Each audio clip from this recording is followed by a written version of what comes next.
ডাটের allowance, এই যে দেখতে পারতেছেন একটা ডাট, এই ডাটের অ্যালাউন্স, এখানে যে অ্যালাউন্স হবে সেই অ্যালাউন্সটা আমরা দিয়ে দেব, বাড়তি অ্যালাউন্সটুকু দিয়ে দেব।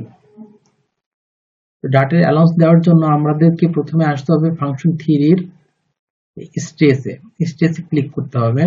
স্ট্রেসে ক্লিক করার পর এখানে আমরা একটা লেফট ক্লিক করব, করার পর এই পাশে এনে এই যে এই পয়েন্টে এখানে এনে আরেকটা লেফট ক্লিক করব, করলাম। করার পর এই যে এখন এখানে এটা অ্যাটাচড হয়ে আছে, এই অ্যাটাচটাকে আগে ছাড়িয়ে নিতে হবে। এটাকে রাইট ক্লিক করলাম, এটাকে আবার কন্ট্রোল জেড দিয়ে জায়গায় নিয়ে গেলাম। এখন আমরা ডিটাচ করে দেব ফাংশন থ্রির এই যে ডিটাচ, এই ডিটাচে আমরা ক্লিক করব। ডিটাচে ক্লিক করলাম, করার পর এই যে এখানে এই পয়েন্টটাতে এসে একটা লেফট ক্লিক করব, করার পর এই যে লেফট ক্লিক এখানে এনে আরেকটা লেফট ক্লিক করে দিব। আবার এখানটাও ঠিক এখানে একটা লেফট ক্লিক করব, করার পর এই যে মাউসের সাথে আটকে আছে, এখন এখানে একটা লেফট ক্লিক করে এটা ছাড়িয়ে দিব। আবার এখানে একটা লেফট ক্লিক করব, করার পরে যে মাউসের সাথে আটকানো আছে, এখন আরেকটা লেফট ক্লিক করে এখানে ছাড়িয়ে দিব। লেফট ক্লিক করলাম, ডিটাচ হয়ে গেল। এখন আমরা এটাকে স্টেচ করে দিব। স্টেচ করার জন্য স্টেচে ফাংশন থ্রির স্টেচে ক্লিক করলাম।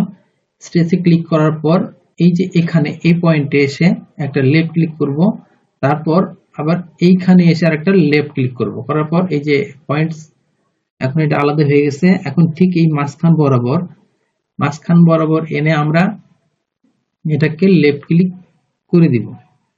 ঠিক মাঝখান বরাবর আনলাম, আনার পর এখানে একটা লেফট ক্লিক করলাম। এই যে এখন এই যে বাড়তি পয়েন্ট আছে, এই বাড়তি পয়েন্টে এসে এই লাইনটা এখানে মুভ করে দিতে হবে। মুভ করে দেওয়ার জন্য আমরা এই বাড়তি পয়েন্টটাকে এই যে মুভে ক্লিক করলাম, ফাংশন থ্রির মুভে আসার পর এই যে বাড়তি লাইনটা এখানে এই লাইনটাতে একটা ক্লিক করব, করার পর এই যে লাইনটা চলে আসতেছে। এখন এই যে ঠিক এই পয়েন্ট বরাবর এসে আমরা একটা লেফট ক্লিক করে দিব, করার পর এখানে এটা আটকে গেছে। এখন আমরা আবার স্ট্রেচ করব, এই যে স্ট্রেচ করে এখানে একটা লেফট ক্লিক করব, আবার এখানে এই যে পয়েন্টটাতে নিচেরটাতে এটাকে একটা লেফট ক্লিক করব, করার পর এখানে এই বরাবর এই যে এই বরাবর এই পয়েন্ট বরাবর একটা লেফট ক্লিক করে দিব। এই যে পয়েন্টে আসলাম, মাউসটা পয়েন্টের এখানে রাখলাম, রাখার পর একটা লেফট ক্লিক করলাম, পয়েন্ট বরাবর চলে আসছে। এখন আমরা এই পয়েন্টটাকে এই পয়েন্টের সাথে অ্যাটাচড করে দেব। এই ফাংশন থ্রির অ্যাটাচে ক্লিক করলাম, তারপর এখানে এই পয়েন্টটাতে ক্লিক করব, এখানে এসে এই পয়েন্টটাতে লেফট ক্লিক করে দেব, অ্যাটাচড হয়ে গেল। আবার একইভাবে এই পয়েন্টটাকে আমরা এখানে এনে অ্যাটাচড করে দেব। এই পয়েন্টটাকে লেফট ক্লিক করলাম, আবার এখানে এনে লেফট ক্লিক করে ছেড়ে দিলাম, এই অ্যাটাচড হয়ে গেল।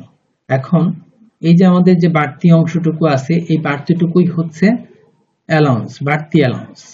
এই বাড়তি অ্যালাউন্সটা এভাবেই দিতে হয়।